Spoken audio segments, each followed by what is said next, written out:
Abu Dhabi में IIT Delhi का पहला परिसर स्थापित करने के लिए समझौता ज्ञापन पर हस्ताक्षर किए गए। अबू धाबी में आईआईटी दिल्ली का पहला परिसर स्थापित करने के लिए शिक्षा मंत्रालय और अबू धाबी शिक्षा और ज्ञान विभाग ADEK और भारतीय प्रौद्योगिकी संस्थान दिल्ली आईआईटी दिल्ली के बीच एक समझौता ज्ञापन MOU पर हस्ताक्षर किए गए हैं। केंद्रीय पृथ्वी विज्ञान मंत्री किरेन रिजिजू ने भारतीय उष्णकटिबंधीय मौसम विज्ञान संस्थान IITM पुणे का दौरा किया। केंद्रीय पृथ्वी विज्ञान मंत्री किरेन रिजिजू ने भारतीय उष्णकटिबंधीय मौसम विज्ञान संस्थान IITM पुणे का दौरा किया।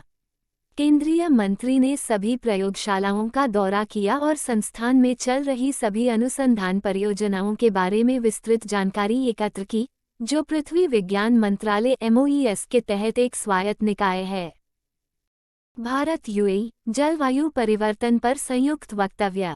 भारत के प्रधानमंत्री श्री नरेंद्र मोदी और संयुक्त अरब अमीरात UAE के राष्ट्रपति शेख मोहम्मद बिन जायद अल नाहयान ने मूलभूत सिद्धांतों और दायित्वों का सम्मान करते हुए वैश्विक सामूहिक कार्रवाई के माध्यम से जलवायु परिवर्तन की वैश्विक चुनौती का समाधान करने की तत्काल आवश्यकता को पहचाना। जलवायु परिवर्तन पर संयुक्त राष्ट्र फ्रेमवर्क कन्वेंशन UNFCCC। RBI ने 4 NBFC 11 सरेंडर सर्टिफिकेट का पंजीकरण रद्द किया।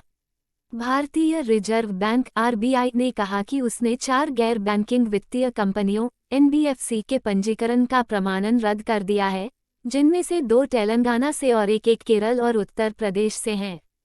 और संस्थाएं किसी शैडो बैंक का कारोबार नहीं करेगी, जैसा कि RBI अधिनियम 1934 के तहत परिभाषित किया गया है। गूगल पे ने OP लाइट पेश किया। डिजिटल भुगतान को सरल, तेज और विश्वसनीय बनाने के उद्देश्य से गूगल पे ने अपने प्लेटफॉर्म पर OP लाइट को लॉन्च किया है। OP लाइट उपयोगकर्ताओं को OP पिन दर्ज किए बिना तेज, एक क्लिक OP लेनदेन करने में सक्षम बनाता है। पर्दे के पीछे, लाइट खाता उपयोगकर्ता के बैंक खाते से जुड़ा होता है, लेकिन जारीकर्ता बैंक की कोर बैंकिंग प्रणाली पर वास्तविक समय पर निर्भर नहीं होता है।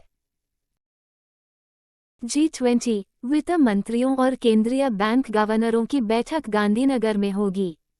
केंद्रीय वित्त मंत्री निर्मला सीतारमण और भारतीय रिजर्व बैंक RBI के गवर्नर डॉक्टर शक्तिकांत दास संयुक्त रूप से गांधीनगर में 17-18 जुलाई को होने वाली G20 वित्त मंत्रियों और केंद्रीय बैंक गवर्नरों FMCBG की बैठक की अध्यक्षता करेंगे, जिसमें 66 प्रतिनिधिमंडल शामिल होंगे। उपस्थिति। कृषि मंत्रालय ने बैंकों से 1 लाख करोड़ रुपए के कृषि अवसंरचना कोष को बढ़ावा देने को कहा। कृषि मंत्रालय ने बैंकों से कृषि क्षेत्र में आवश्यक बुनियादी ढांचे के निर्माण के लिए 1 लाख करोड़ रुपए के कृषि अवसंरचना कोष AIF को बढ़ावा देने को कहा। AIF फसल कटाई के बाद प्रबंधन, बुनियादी ढांचे और सामुदायिक कृषि परिसंपत्तियों के निर्माण के लिए 8 जुलाई 2020 को शुरू की गई एक वित्तपोषण सुविधा है। रितेश चौहान IAS को नाफेड के MD के रूप में अतिरिक्त प्रभार मिला। रितेश चौहान IAS को national agricultural cooperative marketing federation of India limited NAFED के प्रबंध निदेशक MD के रूप में नियुक्त किया गया है। नाफेड भारत में कृषि उपज के लिए विपणन सहकारी समितियों का एक शीर्ष संगठन national agricultural cooperative marketing federation of India limited है। बैंक ऑफ इंडिया ने गिफ्ट सिटी शाखा खोली, मार्च 2024 तक $1 बिलियन के कारोबार का लक्ष्य। राज्य के स्वामित्व वाले बैंक ऑफ इंडिया ने गांधीनगर में gift city special economic zone में अपनी शाखा खोली और मार्च 2024 तक इसके माध्यम से $1 बिलियन का कारोबार हासिल करने की उम्मीद है। बैंक ऑफ इंडिया का लक्ष्य गिफ्ट सिटी में अपनी IFSC बैंकिंग इकाई के माध्यम से मार्च 2027 तक अगले 3 वर्षों में अग्रिम और जमा के समान वितरण के साथ $4 बिलियन के कारोबार को छूना है। ITC बोर्ड ने संजीव पुरी को फिर से अध्यक्ष और प्रबंध निदेशक नियुक्त किया। ITC लिमिटेड के बोर्ड ने 22 जुलाई 2024 से प्रभावी 5 साल की अवधि के लिए कंपनी के अध्यक्ष और प्रबंध निदेशक के रूप में संजीव पुरी की पुनः नियुक्ति की सिफारिश की है। 60 वर्षीय पुरी को फरवरी 2017 में मुख्य कार्यकारी अधिकारी के रूप में नियुक्त किया गया था और मई 2018 में प्रबंध निदेशक के रूप में फिर से नामित किया गया था। वित्त वर्ष 2014 में भारत का प्रत्यक्ष कर संग्रहण अब तक 16% बढ़कर 4.75 ट्रिलियन रुपये हो गया है। भारत का प्रत्यक्ष कर संग्रह 16% बढ़कर रु. इस वित्तीय वर्ष में 4.75 ट्रिलियन, जो बाहरी प्रतिकूल परिस्थितियों के बावजूद राजस्व वृद्धि में निरंतरता दर्शाता है। इसमें कहा गया है कि अब तक की संख्या में निरंतर वृद्धि दर्ज की जा रही है। सकल आधार पर प्रत्यक्ष करों से संग्रह, जिसमें आय और निगम कर शामिल हैं, 14.65% बढ़कर रु. 5.17 ट्रिलियन। भारत में गरीबी में उल्लेखनीय कमी दर्ज की गई। सिर्फ 15 साल में 41.5 करोड़ लोग गरीबी के स्तर से बाहर निकले। यूएन संयुक्त राष्ट्र ने कहा कि 2005-2006 से 2019-2021 तक केवल 15 वर्षों के भीतर भारत में कुल 415 मिलियन लोग गरीबी से बाहर निकले।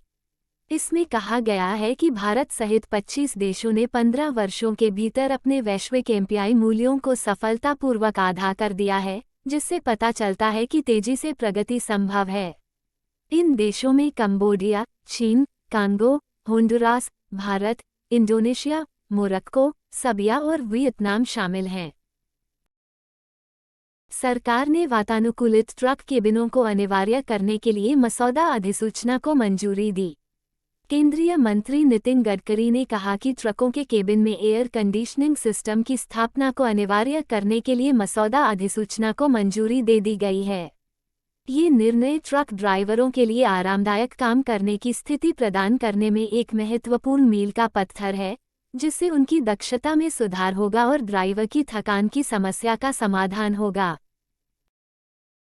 ताइवान की ईवी दिग्गज गोगोरो ने वाहन स्मार्ट बैटरी पैक बनाने के लिए महाराष्ट्र के साथ $1.5 बिलियन की मेगा डील पर हस्ताक्षर किए।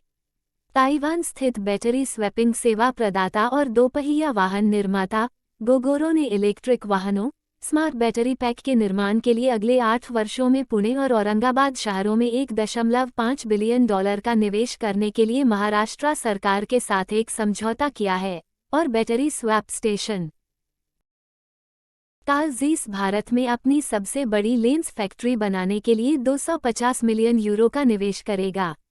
टालजीस इंडिया 250 मिलियन यूरो से अधिक के निवेश के साथ बेंगलुरु में अपनी सबसे बड़ी चश्मा लेंस उत्पादन सुविधा का निर्माण करने के लिए तैयार है। 2 साल पहले अधिग्रहित जमीन पर अगले महीने निर्माण कार्य शुरू हो जाएगा। परियोजना की अपेक्षित पूर्णता तिथि अक्टूबर 2024 है। राजारमन को IFSCA का नया अध्यक्ष नियुक्त किया गया। सरकार ने अंतर्राष्ट्रीय वित्तीय सेवा केंद्र प्राधिकरण IFSCA के अगले अध्यक्ष के रूप में के राजारमन की नियुक्ति की घोषणा की। उनकी नियुक्ति 3 साल की अवधि के लिए है। वह पहले IFSCA चेयरपर्सन इंजेती श्रीनिवास का स्थान लेंगे, जिन्होंने 2020 से प्राधिकरण का नेतृत्व किया है। वर्तमान में गिफ्ट IFSC भारत में पहला अंतर्राष्ट्रीय वित्तीय सेवा केंद्र है। हम्पी, कर्नाटक में तीसरी G20 संस्कृति कार्य समूह की बैठक। तीसरी G20 संस्कृति समूह CWG की बैठक 9 जुलाई को कर्नाटक के हम्पी में शुरू हुई। तीसरी G20 CWG बैठक के भाग के रूप में वुमेन नैरेटिव्स नामक एक प्रदर्शनी का आयोजन किया जा रहा है। प्रदर्शनी का विषय CWG द्वारा उल्लिखित तीसरी प्राथमिकता सांस्कृतिक और रचनात्मक उद्योगों और रचनात्मक अर्थव्यवस्था को बढ़ावा देना पर केंद्रित है।